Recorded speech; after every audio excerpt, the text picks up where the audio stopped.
District Media Group President and Independent Women's Forum Fellow Beverly Hallberg is here, along with comedian and host of Part of the Problem podcast, a lover of liberty. It is Dave Smith, and former Ohio State Senator, the great Buckeye, Capri Cafaro. Welcome, everyone. Hello. Yay. Capri, I will start with you because we all saw this coming. I mean, this whole thing is playing out. You didn't need a crystal ball or tarot cards. This is what happens when you put all the proverbial eggs in one basket, right?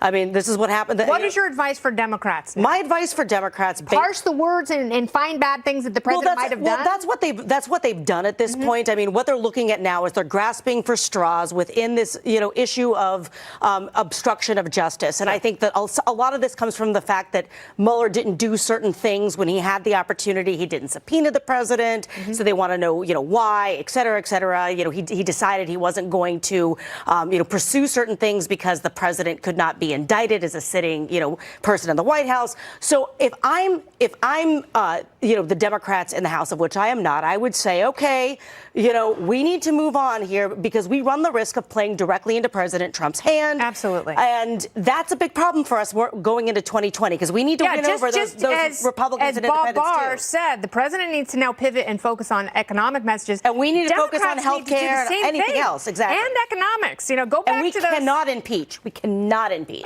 You can if you want the president reelected. So I don't know if this is as close as you get to vindication, but I'll ask you what I asked Bob Barr. What does vindication look like for the president?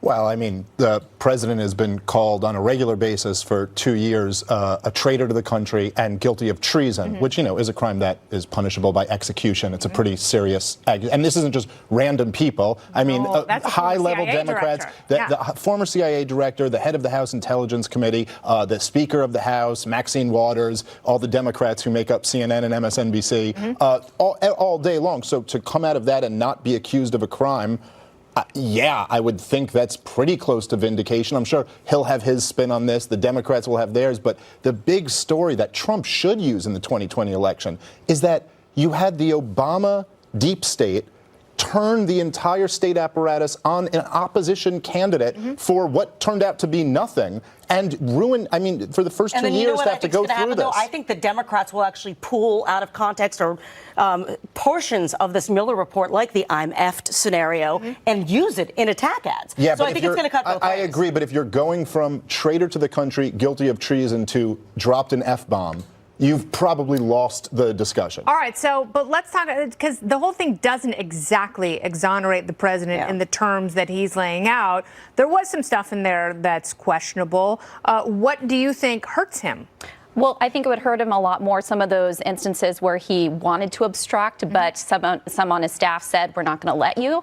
Corey Lewandowski has mentioned that. You also had Jeff Sessions, who said, we're not going to do what you asked us to do. So I think these would be much bigger stories if the media hadn't already overhyped the Russian collusion part. So to me, when it comes to the media, which, by the way, they're patting themselves on the back today, saying, look, we had great journalism, great coverage. I'm like, no, but you got it wrong. They got several things wrong. I mean, BuzzFeed, the only time that Bob Mueller made a statement in the last 2 years was when he came out and said, no, BuzzFeed, you got the story completely wrong. If you remember, they're reporting that the president had directed Michael Cohen to lie, and it was going to be in the Mueller report. And Mueller's team had to say, no, that actually didn't happen. We're going to stop Don McGahn and whatnot, too. Do you get a cookie for someone stopping you from potentially doing something illegal? That's what I'm not sure about. Well, I don't know, but I don't know. And you're innocent until proven guilty, regardless of what Adam Schiff says, and regardless of what he rejiggers the threshold to be, because that's not how our system of justice works. We're going to have more with the panel a little later, because it's a big night, and it's a great panel. The Mueller report contains